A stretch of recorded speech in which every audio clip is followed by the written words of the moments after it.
Good morning students, welcome back to online class. Hi, I am Priya Dharmesh Tiwari from Best English School. Today we are going with subject Hindi for a standard 5th, chapter number 2. Name is फसलों का त्यौहार. फसलों के त्यौहार. तो मैंने आपको इसकी स्टोरी ये पूरी कंप्लीट की थी पेज नंबर 13 कि सारा दिन बोरसी के आगे बैठकर हाथ तापते हुए गुजर जाता है. कहाँ तो खिचड़ी के समय धूप में गर्माहट की शुरुआत होनी चाहिए और यहाँ हम सूरज के इंतज़ार में आस लगाए बैठे हुए हैं. आस लगाए मतलब उसका इंतज़ार कर रहे हैं. पूरे 10 दिन हो गए सूरज लापता है. सूरज लापता है मीन्स सूरज निकला ही नहीं है.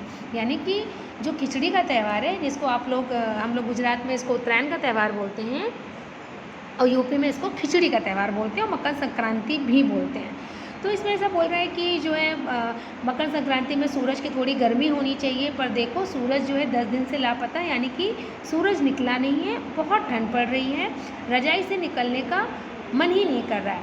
बाहर देखने से तो समय का अंदाज़ा बिल्कुल नहीं हो रहा है. यानी कि इतनी ठंड है, पूरा धुंध है, फॉग छाया हुआ है, तो हमें समय का अंदाज़ा ही नहीं लग रहा है. लेकिन घर में हो रही चहल पहल अब पता चल रही है. घर में हो रही चहल पहल यानी कि आपको पता है आप सोते भी हो, बट घर में कुछ चहल पहल होती तो आपको ये तो लग जाता है ना कि सुबह हो गई है ना. रह रहकर कानों में कभी चपाकल के चलने और पानी के गिरने की आवाज़ तो कभी किसी के हाँक लगाने की आवाज़ आ रही थी. हाँक लगाने की आवाज़ यानी कि जैसे हम लोग अपने एनिमल्स को हाँकते वगैरह है ना, वैसे चल चल चल हट हट हट ऐसे करके, तो उसको बोलते हैं हाँकने की आवाज़ आ रही थी. जहाँ भाग के देख के रहा पत्ता आयल की ना, मतलब जहाँ भाग कर देख कर पत्ता यानी कि पत्ता आयल की ना, यानी कि पत्ता आया है कि नहीं. पत्ता यानी कि यहाँ पे जो केले के पत्ते की बात की गई है जिस पे ये लोग गुड़ चावल सब ऐसा रख के त्यौहार मनाते हैं.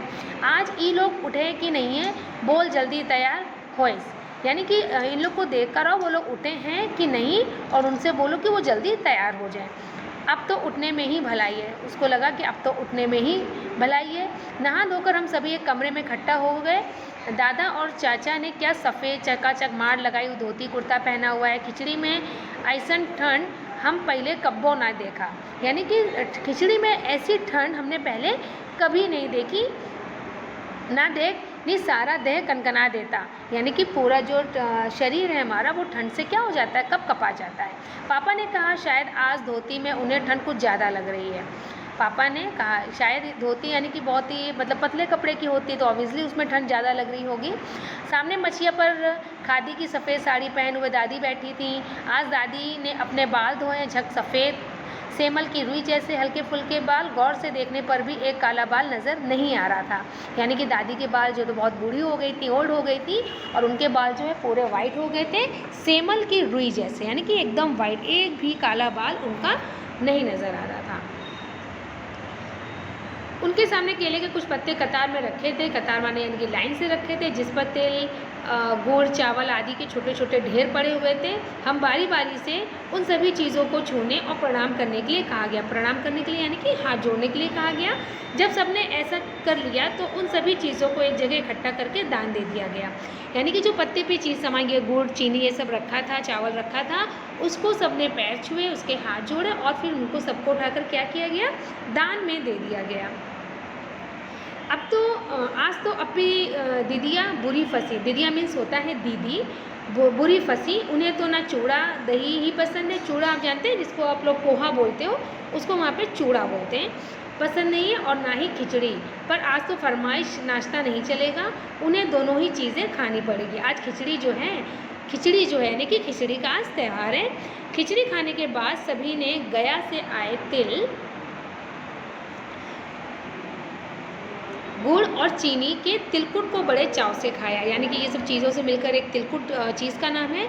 उसे बड़े चाव से खाया यानी कि बड़े प्यार से खाया या खुशी से खाया. खाते खाते मैं सोच रही थी कि कितनी अलग है ना ये खिचड़ी जो अभी हम मना रहे हैं. उसने सोचा देखिए खिचड़ी तो आप अपने घर में मोस्ट ऑफ बनाते होंगे हमें, पर ये जो खिचड़ी का त्यौहार है ये कुछ अलग है. स्कूल में हम जो खिचड़ी मनाते थे उसकी अलग ही मस्ती हुआ करती थी. छुट्टी का दिन, नाव में बैठकर गंगा नदी की सैर और फिर टापू पर बालू में दौड़ते हुए पतंग उड़ाना या उड़ाने की कोशिश करना, है ना, कितना मज़ा आता था. इधर हम पतंग उड़ाते थे और वहीं थोड़ी दूर पर गुरुजी, विमला दीदा आनंद जी, झिलमिट भैया सब मिलकर ईंट से बने चूल्हे पर बड़े बड़े कढ़ाई में खिचड़ी बनाते थे। जी हाँ, ये जो खिचड़ी का त्यौहार है यूपी में, इसमें जो है दान धर्म का बहुत ही महत्व होता है। यहाँ पर लोग गरीबों को कंबल बांटते हैं और जो है खिचड़ी बांटते हैं। और इसमें ऐसा भी क्या होता है कि जब तक हम दान नहीं करते तब तक वो लोग कुछ खाते भी नहीं हैं। ठीक है, तो इसमें बोला। और गंगा नदी में स्नान करने का बड़ा महत्व होता है इस दिन। हम बीच बीच में अपनी पतंगों को सुस्ताने का मौका देते हुए मटर और प्याज छीलने बैठ जाते थे। तो यानी कि आपको पता है कि इस त्यौहार में पतंग उड़ाने का तो बड़ा महत्व है। पतंग को सुस्ताने का मतलब पतंग बेचारी उड़ते उड़ते थक जाती होगी, तो उसको सुस्ताने के लिए रख देते थे और तब तक वो क्या करते थे, मटर और प्याज छीलने बैठ जाते थे। बड़ी बड़ी कढ़ाइयों में खिचड़ी बनती थी। वैसी खिचड़ी फिर दोबारा खाने को नहीं मिली। वाकई ढंग कैसा भी हो, पर यह खुशियों का त्यौहार। जनवरी माह के मध्य में भारत के लगभग सभी प्रांतों में फसलों से जुड़ा कोई ना कोई त्यौहार मनाया जाता है। कोई फसलों के तैयार हो जाने पर खुशी बांटता है, तो कुछ लोग इस उम्मीद में खुश होते हैं कि अब पाला कम होगा। अब पाला कम होगा यानी कि अब ठंड कम पड़ेगी। सूरज की गर्मी बढ़ने से खेतों में खड़ी फसल तेजी से बढ़ेगी। सभी प्रांतों और इलाकों का अपना रंग और अपना ढंग नज़र आता है। इस दिन सब लोग अच्छी पैदावार की उम्मीद और फसलों के घर में आने की खुशी का इजहार करते हैं। यानी कि खुशी के आने की खुशी का इंतज़ार करते हैं। इजहार नहीं, इंतज़ार करते हैं। उत्तर प्रदेश, बिहार, मध्य प्रदेश में मकर संक्रांति या तिल संक्रांत, असम में बिहू, केरल में ओणम, तमिलनाडु में पोंगल, पंजाब में लोहड़ी, झारखंड में सरहुल, गुजरात में पतंगा पर सभी खेती और फसलों से जुड़े त्यौहार हैं। यानी कि ये जो त्यौहार है मनाते सब लोग हैं, बट उनके जो नाम हैं वो सभी प्रांतों में अलग अलग हैं। ओके, जैसे कि मैंने आपको बताया कि इसको यूपी में खिचड़ी का त्यौहार मकर संक्रांति बोलते हैं, तो पंजाब में इसको लोहड़ी बोलते हैं ना, झारखंड में सरहुल बोलते हैं। इन्हें जनवरी से मध्य अप्रैल तक अलग अलग समय मनाया जाता है। झारखंड में सरहुल बड़े जोश खरोश के साथ मनाया जाता है। 4 दिन तक इसका जश्न चलता है। या झारखंड में जो सरहुल का जो त्यौहार होता है वो 4 दिन तक चलता है और इसको बड़े जोश और शोर से मनाते हैं। अलग अलग जनजातियाँ इसे अलग अलग समय में मनाती हैं। अलग अलग जनजातियाँ मीन्स अलग अलग जाति के लोग। संथाल लोग फरवरी मार्च में, तो ओराव लोग इस मार्च अप्रैल में मनाते हैं। आदिवासी आमतौर पर प्रकृति की पूजा करते हैं। सरहुल के दिन विशेष रूप से साल के पेड़ की पूजा की जाती है। जी हाँ, साल एक पेड़ का नाम है और सरहुल में इस दिन साल के पेड़ की पूजा की जाती है। यही समय है जब साल के पेड़ों में फूल आने लगते हैं और मौसम बहुत ही खुशनुमा हो जाता है। स्त्री पुरुष दोनों ही ढोल मंजीरे लेकर रात भर नाचते गाते हैं। चारों ओर फैली हुई छोटी छोटी घाटियाँ, लंबे लंबे साल के वृक्षों का जंगल और वहीं आसपास बसे छोटे छोटे गांव, लिपे पुते करीने से बुहारे और सजाए गए अपने घरों के सामने लोग एक पंक्ति में कमर में बाहर डालकर नृत्य करते हैं। ये देखिए आपके पिक्चर में भी शो हो रहा है।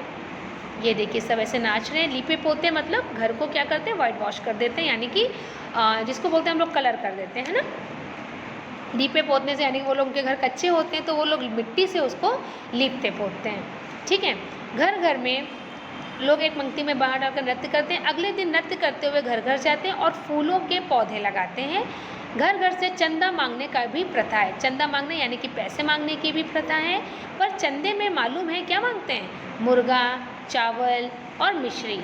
पता है जो हमारे घर पे आते हैं चंदा मांगने तो मोस्ट ऑफ क्या करते हैं, पैसे मांगते हैं। पर इस त्यौहार में क्या होता है, वो मुर्गा, चावल और मिश्री मांगते हैं। वो शक्कर के जो दाने होते हैं जो प्रसाद वगैरह में चढ़ाई जाती है उसको हम क्या बोलते हैं, मिश्री। फिर चलता है खाने पीने और खेलों का दौर, यानी कि खाने पीने और खेल खेलते हैं सब। तीसरे दिन जाकर पूजा होती है, जिसके बाद लोग अपने कानों में सरई का फूल पहनते हैं। कानों में सरई का फूल पहनते हैं।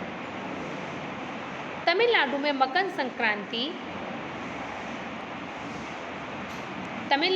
मकर संक्रांति या फसलों से जुड़ा त्यौहार पोंगल के रूप में मनाया जाता है। इस दिन खरीफ की फसलें, चावल, अरहर आदि कटकर घरों में पूजा होती है। लोग नए धान कूटकर चावल निकालते हैं। हर घर में मिट्टी का नया मटका लगाया जाता है। लाया जाता है जिसमें नए चावल, दूध और गुड़ डालकर उसे पकाने के लिए धूप में रख देते हैं। हल्दी शुभ मानी जाती है। जी हाँ, हल्दी शुभ मानी जाती है। आपको पता होगा कि शादी वगैरह में भी जो होता है तो लोगों को हल्दी का उपटन लगाते हैं, है ना। तो हल्दी क्या होती है, वो शुभ मानी जाती है। इसलिए साबुत हल्दी को मटके के मुंह के चारों ओर बांध देते हैं। यह मटका दिन में 10:30-12 बजे तक धूप में रखा जाता है। जैसे ही दूध में उफान आने लगता है और दूध चावल मटके से बाहर गिरने लगता है, पोंगला पोंगल, पोंगला पोंगल, खिचड़ी में उफान आ गया की स्वर सुनाई देती है।